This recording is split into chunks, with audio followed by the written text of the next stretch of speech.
Deux jeunes enfants en train de tituber et pleurer. Et je leur demande qu'est-ce que vous faites? Et ils disent on va chercher à manger. Et lorsqu'ils leur posent la question mais où sont vos parents? Ils disent notre père est mort et il ne reste que notre mère, mais notre mère est blessée. Et que ces deux enfants de 3 et 4 ans, pendant que les nôtres ils sont en train de faire du coloriage, jouer dans les cours de récréation, les gosses à Gaza, ils sont en train d'aller chercher à manger pour se sauver de ça. Et c'est nous, les amis, qui rentrons dans ces tribunaux. C'est nous qui sommes dans le banc des accusés. Parce qu'on dénonce un massacre. Et donc...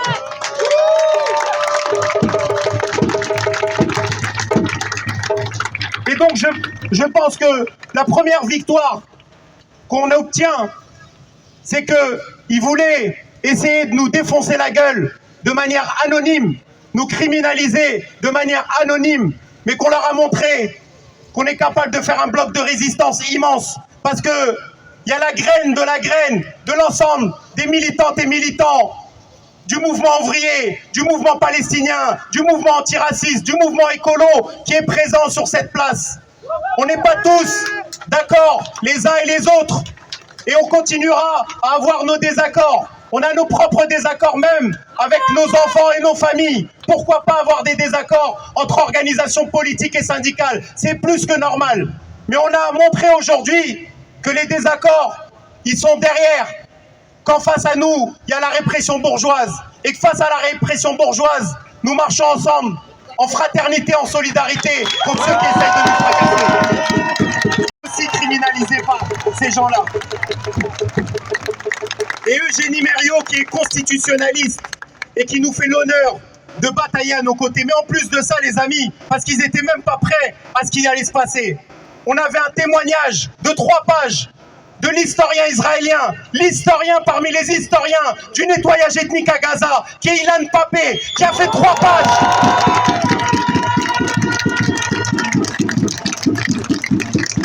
Pour dire à quel point c'était un scandale ce qui se passait. Je ne vais pas tous les citer, mais je vais en citer un deuxième qui, je veux dire, on a failli tomber dans les pommes avec Elsa quand il a accepté. Mais limite, pourquoi vous ne m'avez même pas prévenu avant? J'aurais donné encore plus de force. C'est Richard Falk. Et Richard Falk, les amis, c'est ni plus ni moins que l'ancien rapporteur de l'ONU spécialisé sur les territoires en Palestine.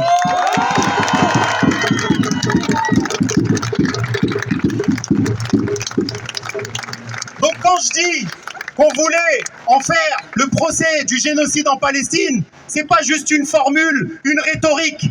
On était venu montrer qu'est-ce que l'apartheid, quelle est la situation, avec des spécialistes qui témoignent, qui viennent expliquer, par exemple, qu'à Gaza, il y a eu l'équivalent de 9 fois la bombe nucléaire qui a été déposée. 9 fois, les amis, 9 fois la bombe nucléaire qui a été bombardée sur Gaza en l'espace de 20 mois. Condamnez ces gens-là, condamnez ces gens qui dénoncent cela. Bon courage à vous. Et les amis, c'était ce qu'on voulait faire.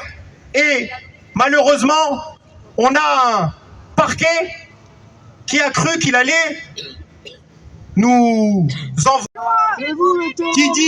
Qui dit quand même que Emmanuel Macron est un antisémite qui met une cible dans le dos de l'ensemble des Juifs de France, rien que ça, que Dominique de Villepin est lié à des organisations terroristes, et asseyez-vous, sinon vous risquez de tomber, le CRIF est trop dur avec l'État d'Israël. Donc il y a des mecs qui arrivent à déborder par la droite le CRIF.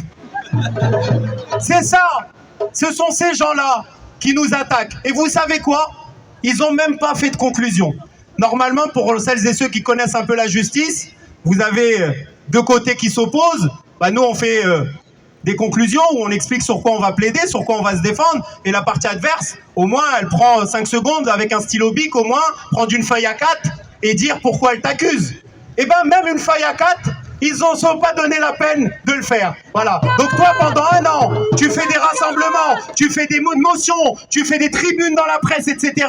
Et eux, le jour J, Ils ne font même pas de conclusion. Et vous savez pourquoi, les amis? Parce que eux-mêmes savent que tout ça est bidon, que la seule chose qui les intéresse, c'est l'AFP, c'est Le Monde, c'est Libération, c'est Mediapart, pour aller continuer à faire la propagande du massacre et du génocide que vit le peuple palestinien.